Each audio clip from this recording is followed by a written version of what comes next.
Bonjour, nous avons désormais accès presque sans frais à la littérature. Extraordinaire patrimoine, commun à toute l'humanité, du moins dans les langues que nous maîtrisons.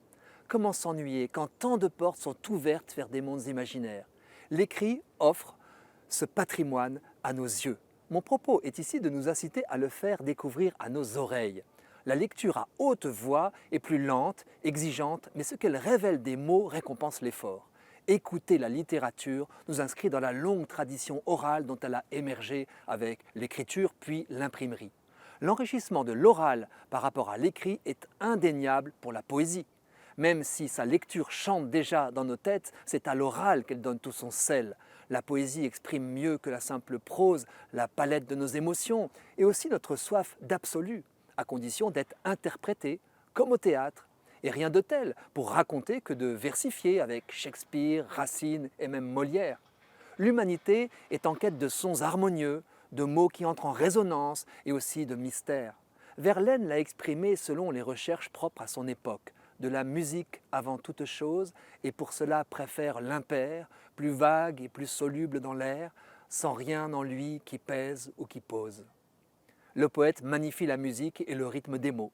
Qu'ils choisissent ou pas le nombre des pieds, qu'ils s'attachent ou pas à la rime, elle s'imprime.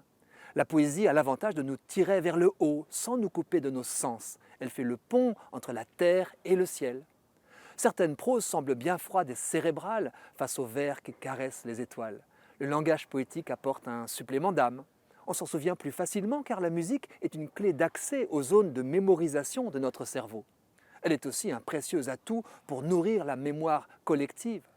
Alors action, testons le passage des écrits à l'oral. Goûtons la joie de lire quelques pages à haute voix. Et ce qui est évident pour les vers peut aussi s'éprouver pour la prose.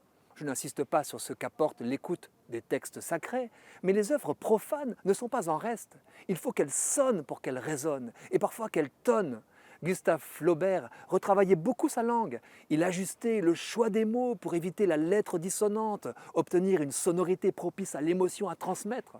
Son ami Émile Zola explique qu'il n'écrivait pas pour les yeux, pour le lecteur qui lit du regard au coin de son feu, il écrivait pour le lecteur qui déclame, qui lance les phrases à voix haute.